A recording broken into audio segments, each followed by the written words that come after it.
Knowing the basics is fantastic. Knowing how to do the one-timer in every position and how to shoot short side is fantastic.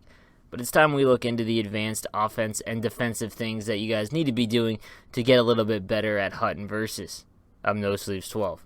Okay, Ray, keep listening down there. Score! And the place goes.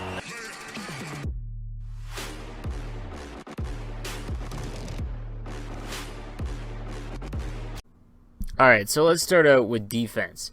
Something I've come across after playing a buddy of mine, Giroux, is when I was playing him, he never backskated. He never actually turned around to face the player he was coming at. And I thought that was kind of weird, but what I realized is that you never get flat-footed. So you can't go left and right slowly or get burned by, really, when you're going backwards. And what it'll also allow you to do is slow the guy down because he can't just burn by you because you're not skating backwards at all. So it'll allow your CPU to actually come back and your AI to pressure and knock off the puck. What you're seeing in a lot of these clips is basically you just slow down and make him slow down because he can't get by you. And when they're coming into the zone down the boards, maybe they have a step on you, you're allowed to curl off and curl towards him a lot faster because you're not back skating at all. So it's something that you guys want to try out. Again, it looks a little weird to start with, but I promise you it's insanely effective and something that I'm going to do always going forward. Number 2, stop cycling players in the defensive zone. Now, a lot of keyboard warriors out there are going to say that this is just skill zoning.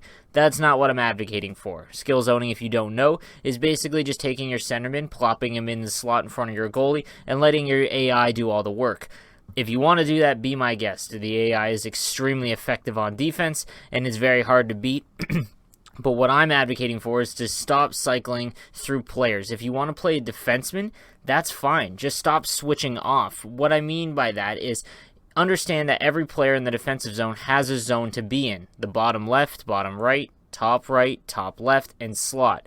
Okay, so if you're controlling your centerman, know where to be, know what lanes to look for, and know what guy is now yours to cover. When the puck is cycling throughout the zone, that's fine. Having a low time on attack isn't a problem necessarily. If the guy is just continually cycling on the outside and can't get a clean one-timer off or short side goal, that you've done your job regardless of time on attack. But what you need to stop doing is switching off players. I can't tell you how many goals are scored because guys will switch to their defenseman where they've been controlling a forward, pull that defenseman off to chase a guy that they shouldn't be doing, and that ends up as a goal because that guy is now out of position.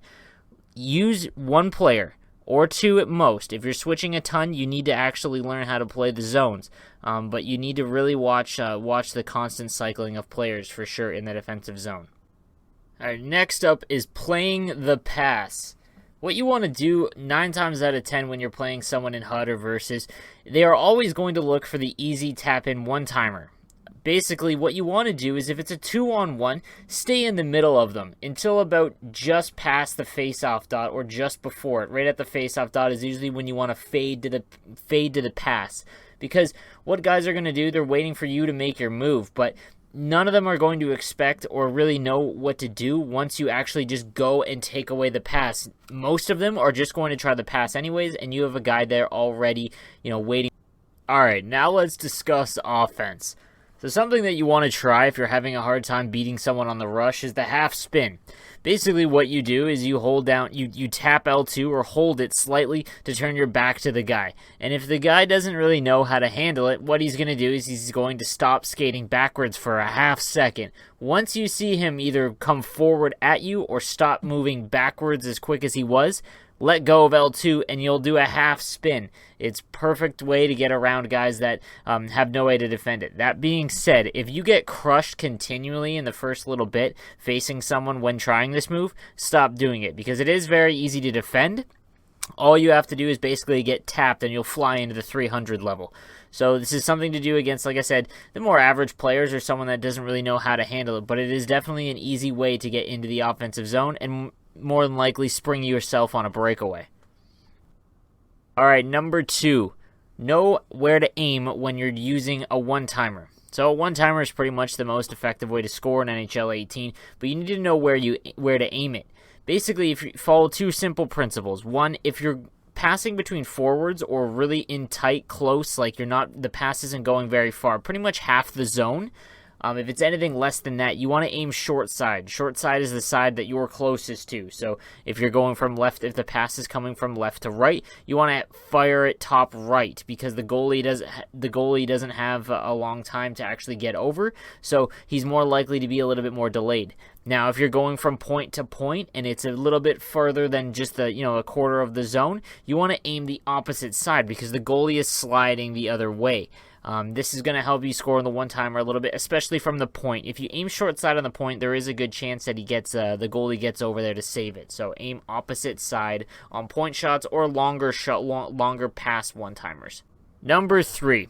So everyone plays with offhanded wings, as they should, because that's the easiest way to set up the one-timer. But one of the most effective goals that doesn't really make any sense is the backhand forehand in tight with the correct-handed player. In these clips here, you're going to see if you go backhand forehand almost on the goal line, you don't even need to be right in tight on the goalie, and you're going to burn them apparently top shelf. So it's something that you want to do and look for if you get that space with a correct-handed player in tight. Alright guys, so there is some advanced tips offensively and defensively after you've kind of gotten a grasp of the basic setup and strategies in the game. I hope this helps lead to some more W's. Make sure to subscribe to my channel for more NHL content. I'm No Sleeves 12. Stay average.